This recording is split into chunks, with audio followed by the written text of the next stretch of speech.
that's about all you're going to get for now.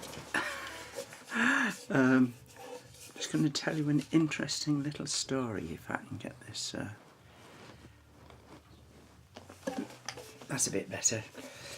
One of the pitfalls of teaching music is you get quite a high percentage of people who come with problems, serious problems, some of them trivial problems, or they think they've got problems.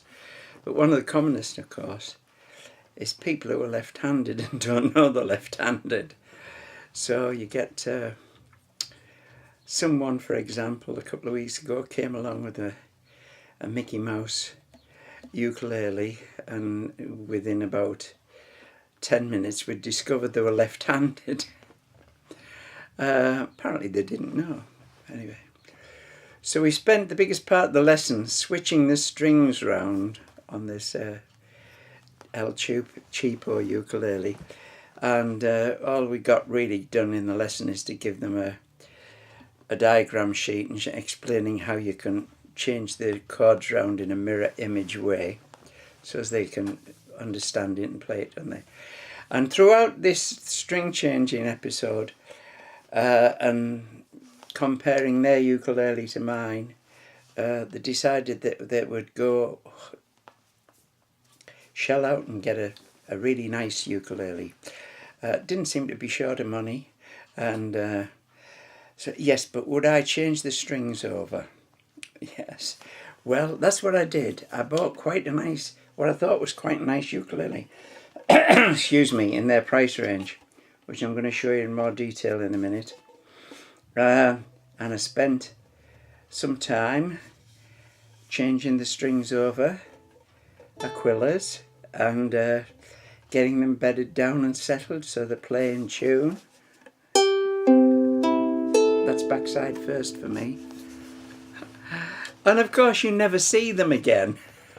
They don't even have the good manners to give you a phone call, and they decided that they're either going to kill themselves or don't think they're going to be a ukulele player after all, which is all they need to do really. But there I am, stuck with quite a nice ukulele, but I've changed it round left-handed. I think, well, somebody out there maybe could benefit from this rather than me going to the whole trouble of changing the thing back to right-handedness. So anyway, let's talk a little bit about this ukulele for a start. It's got a name on Ace or A-car. I don't know how one would pronounce that, but I think it's a generic name because I've seen other ukuleles of a similar construction as this, similar style. They have all sorts of names on. So the name is not really the important thing. I think what the best identifying factor is, it says UK 21. I've seen a lot of UK 21s with all sorts of names on them. Anyway, let's have a look at it and see the main factor. It's probably made of, based on the price I paid for it, probably made of laminated mahogany, back and sides, but it's very attractive, as you see. Sapele mahogany, nice stripy, nice rich colour. The important thing is the front, which is spruce, very close grain spruce, and looking at the edge I cannot for the life of me tell whether this is laminated or actually solid, but the tone indicates to me, it doesn't really matter because the tone indicates to me that it's probably solid spruce. So it's got the makings of a very nice ukulele because, as you probably know from what I've said in the past, that if something's made of good solid wood to start with and sounds pretty good, it's going to sound even better because that wood is going to mature and mellow down, and it's going to have a real plummy sound somewhere in the near future. I don't know. Could be while I'm still alive, but probably after I'm dead. Anyway, the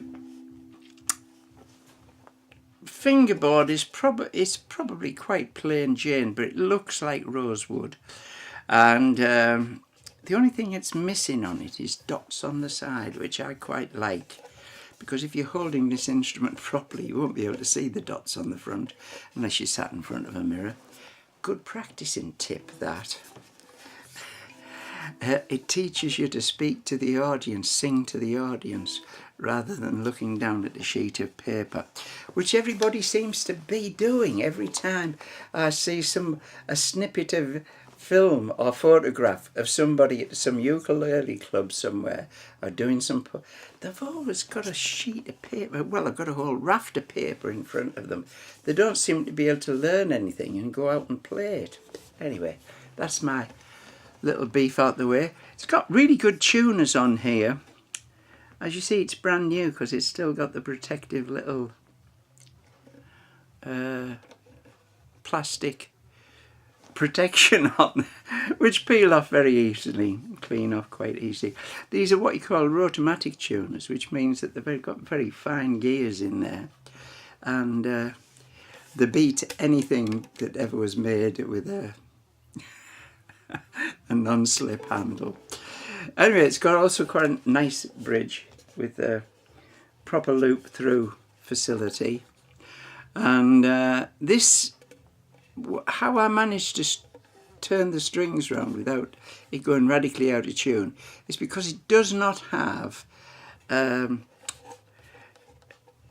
bridge that has been altered for perfect intonation. It's just got a straight saddle, which means you can string it either way without too much harm. The decorative wise, it's got a very nice sort of laser etched, this is the new modern art way of doing it, laser etched design on the rosette there, and it's got binding both top and bottom. Now the binding, a lot of people just think is ornamentation. It's not. It serves a purpose.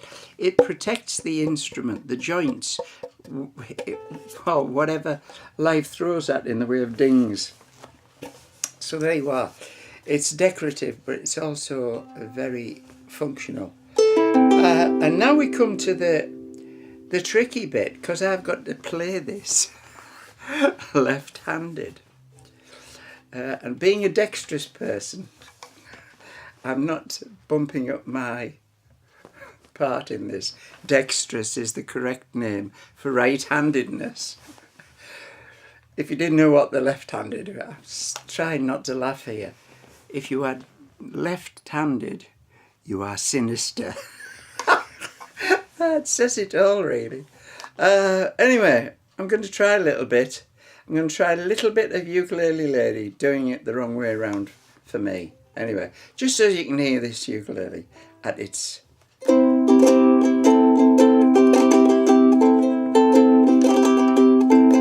don't know what I'm going to do when I get to the diminished seventh. I love to linger in the moonlight at Honolulu. Oh my goodness, memories come to me by moonlight, though I'm far away. And all the beaches are full of peaches who bring their ukes along. And in the glimmer of the moonlight, they love to sing this song. If you like a ukulele lady, ukulele lady like you. If you like to linger where it's shady, ukulele lady linger too. If you kiss a ukulele lady and you promise ever to be true, and she sees another ukulele lady fool around with you, maybe she'll sigh an awful lot, maybe she'll cry, but maybe not. Maybe she'll find somebody else by and by to sing to when it's cool and shady, where the tricky wicky wackies woo. If you like A ukulele lady, like you like me like I like you, and we both like the same. And I'd like to say this very day, a ukulele lady like you, a ukulele lady like you. Wasn't too bad, was it? I hope not. Anyway, if you'd like to have a punt on this little... I missed a couple of things out in the description. Got a strap button there and a strap button at the base, so you can use a conventional guitar strap or smaller ukulele strap if you want. And it comes with a nice little gig bag that I bought for it. One of these fake kind of folky ones with all the bright colours, the kind of thing you might get if you bought yourself a charango all the way from Peru. But there you are. I'm not saying that's what it is, I'm saying it's like one of those. So there you are, as a little package to get you started if you poor person are sinister. But in the event of nobody left-handed coming forward to claim this, I shall be forced to restring it and offer it for sale for all us dexterous people. Okay, thanks for watching. Bye now.